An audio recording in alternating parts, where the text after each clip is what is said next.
Welcome to the Think Podcast. Here's what I find very fascinating about this approach is, as a presuppositionalist, I always put forward, look, if you start with scripture and the biblical worldview, the worldview presented by the Bible, which, as you were alluding to earlier, the Bible does have a complete worldview, Genesis to Revelation. The whole thing is encompassed in there, which makes the Bible unique. But if you start with that worldview and that teaching, now you can reason your way out into the world and it all makes sense. I like coming at it this way. One, because I feel like it's stretching muscles that I don't often use. Plus, I also feel like it's accessing the created world and the cosmic order in a way that is more presuppositional. Whereas like a classicalist or an evidentialist might try to do it from more like a neutral standpoint. But I like the apologetic implications of this, and it reminds me of another question I wanted to ask you, which is, how can Christians use appeals to the general revelation in their apologetics? And Owen, do you see that there is a way to do this presuppositionally? Yeah.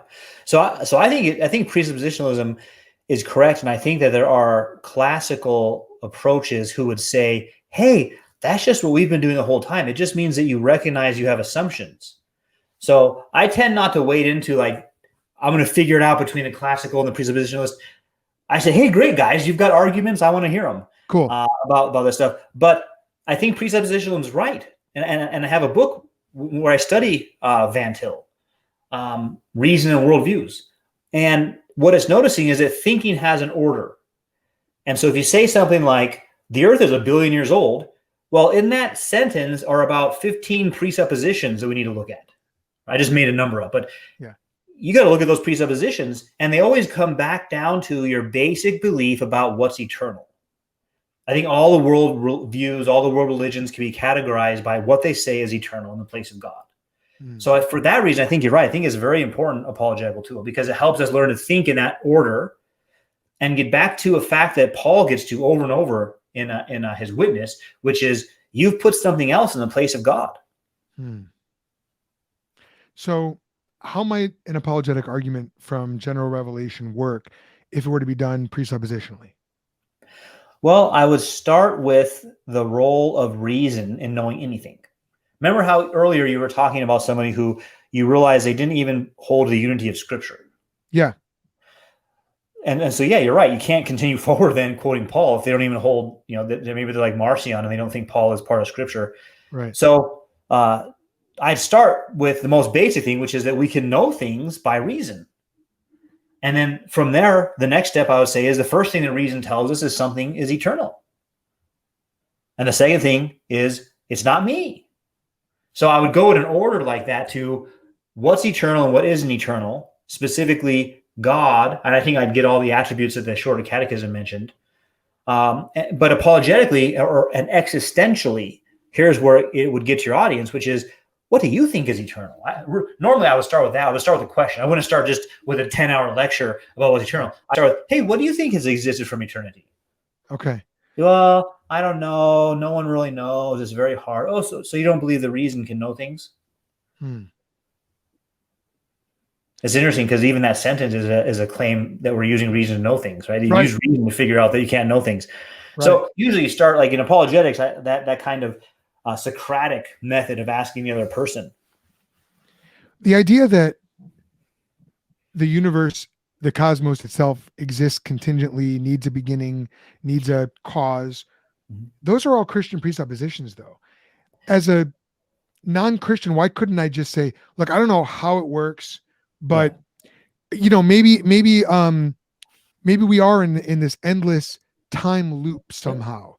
And this, it's very fascinating because I think I told you I watched the Loki series. Yeah. And I enjoy Marvel, as you know, but I'm always looking for these little these anti-biblical worldview things they're putting in there. And sure enough, one of the main teachings of the Loki series is that time is a loop. It's the sacred timeline is endless. It's and it happens. Owen Anderson's character, Circle of Life. No, Owen Wilson's character. You're Owen. Disney loves the Circle of Life. They do. They love it. Yes. And it's pagan mythology. That's exactly what it is. It's Eastern mysticism. It's Hindu religion. It's, Well, I you know, mentioned the Stoics earlier, and then Nietzsche, the myth of the eternal return. So yeah, that's right. So that when I'd said this when I was answering that question from, I think his name was Zach, yeah, that I'm saying things right now that need arguments. yeah, So when I say the material world had a beginning, I'm not just asserting that. I would need to give you an argument to show that, because you're right. okay, The other world religions might say there's world religions that say there is no material world. right, You even have to prove there is one. That blows people's minds usually to find out that at least half, maybe more, of the world of humans who've lived don't believe there's a material world at all. right.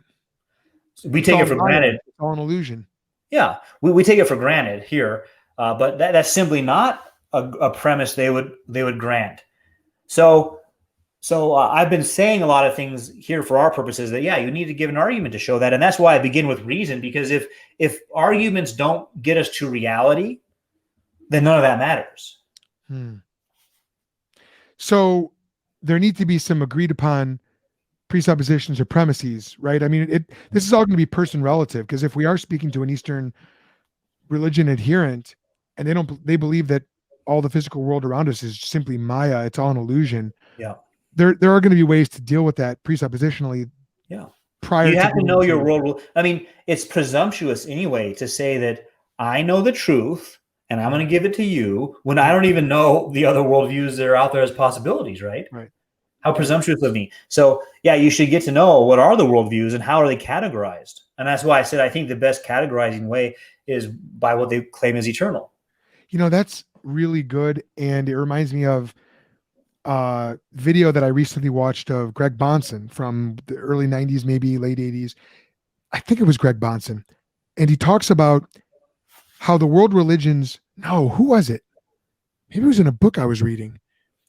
This is the problem with, I take in so much, sometimes I forget who I heard what from. And sometimes I just think that I made up something. And then Yeah, you might have just come up with it. Yeah. But essentially you can categorize the world's religions into these different categories. And if you have a defeater for that category, the whole category is done for. Yeah, like if you can show that the belief all is eternal is false, and that covers like 5 major religions, Yeah. you don't have to go into the details of those. Right. Right? It's like, let me give a hypothetical, kid, just between us, right, as a joke. If you can show that infants should be baptized, you don't have to deal with every individual form of Baptist, right? They're all wrong. Right. So just a joke for our purposes, right? Well, sure. And it's funny. It is a joke. It's so outside the, the realm of it can't be possible. But that overall approach, in other words, I don't need to get into the details of every kind of Marxist thought. They're all materialists, and materialism's false.